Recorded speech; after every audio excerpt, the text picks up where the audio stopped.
प्यारे बच्चों, ये देख लो कि आपने अपनी नोटबुक किस तरीके से तैयार करनी है।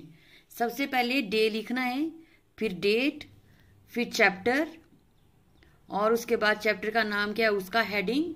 आप देख रहे हैं मैंने ब्लैक पेन से लिखा हुआ है, food where does it come from. ये इंग्लिश मीडियम वाले लिखेंगे।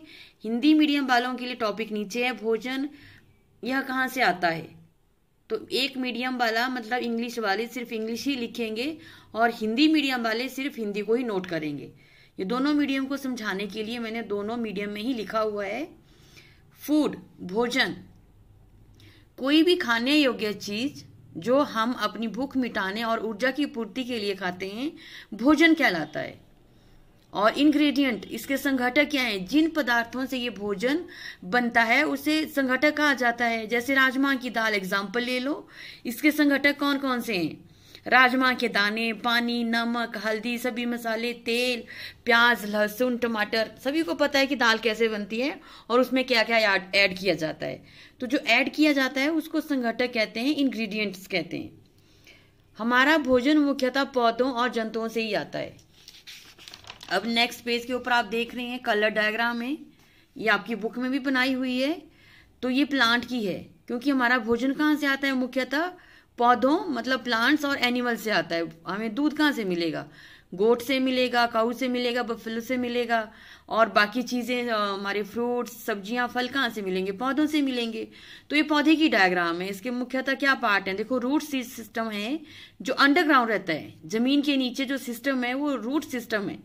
और जो बाहर हवा में एक्सपोज्ड है, हवा में है देखो आपका तना, टहनियां, फल, पत्तियां, फ्लावर। तो ये एरियल, उसको कहते हैं शूट सिस्टम। ठीक है, एरियल जो पार्ट्स हैं वो कौन कौन से हैं, फ्लावर, लीफ, फ्रूट्स, ब्रांचेस, ये सारे एरियल पार्ट हैं और इस सिस्टम को कहते हैं शूट सिस्टम। तो आपका देखिए तना है, फिर क्या है ब्रांचेस, फिर देखो आपको डायग्राम सब कुछ दिख रहा है, फल हैं, फ्लावर लगा हुआ है। और नीचे मैंने एक लिस्ट बनाई है कि पौधे और उनके पार्ट्स जिन्हें हम खाते हैं। पैडी धान, धान का हम क्या खाते हैं, सीड, बीज खाते हैं उसके चावल की फॉर्म में। और व्हीट गेहूं, उसके भी सीड खाते हैं, उनको हम पिसवाकर आटा बनाते हैं। और मस्टर्ड प्लांट, सरसों का पौधा, उसके सीड भी खाते हैं और उसके लीव साग बनाकर खाते हैं। ब्रिंजल बैंगन, इसके फ्रूट्स फल खाते हैं। पोटैटो, और जिसको हिंदी में आलू कहते हैं, वो स्टेम है, अंडरग्राउंड स्टेम है वो। तो इस तरीके की लिस्ट और आपकी नोटबुक सुंदर तरीके से बनी होनी चाहिए। और कलर जब भी आपने यूज करने हैं, क्रेयॉन कलर ही यूज करें, स्केच कलर से नहीं करना है, उससे कॉपी खराब होती है। और नेक्स्ट आ गया आपका, देखिए जीवों को भोजन के आधार पर 3 मुख्य श्रेणियों में बांटा गया है, शाकाहारी, मांसाहारी और सर्वाहारी। शाकाहारी जो जंतु सिर्फ पादप खाते हैं, पौधे खाते हैं, plant eater animals like goat and cow. और मांसाहारी जो सिर्फ क्या खाएंगे, मांस ही खाएंगे। आपका लॉइन हो गया, लेपर्ड है ना, टाइगर है, ये सभी मांस खाने वाले हैं। और फ्लैश ईटर एनिमल बोलते हैं इनको, और इंग्लिश में कार्निवोर्स। सर्वाहारी जो जंतु पादप भी खाते हैं और फ्लैश भी खाते हैं, दोनों चीजें खाते हैं, उनको सर्वाहारी और ओमनीवोर्स कहते हैं। ठीक है, इसमें बिल्ली है, कुत्ता है, कौवा है, जरूरत पड़ने पर मांस भी खाते हैं, अगर मांस नहीं मिले तो ये दूसरी चीजें भी खा लेते हैं। तो ऐसे एनिमल्स को हम सर्वाहारी एनिमल्स, जो मतलब ओमनीवोर एनिमल्स कहते हैं।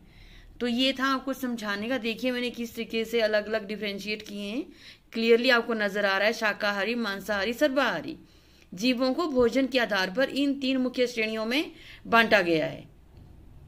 तो उम्मीद करती हूँ जिन बच्चों को नहीं समझ आया होगा क्लास में, वो इस वीडियो से आइडिया ले लें कि हमने नोटबुक कैसे बनानी है। तो मुझे साइंस की नोटबुक बिल्कुल नीट, क्लीन और इनोवेशंस के साथ चाहिए होती है, कुछ ना कुछ नया, कुछ डिफरेंट सा, राइट। तो आप ये वीडियो देखें और यहाँ से सीख लें।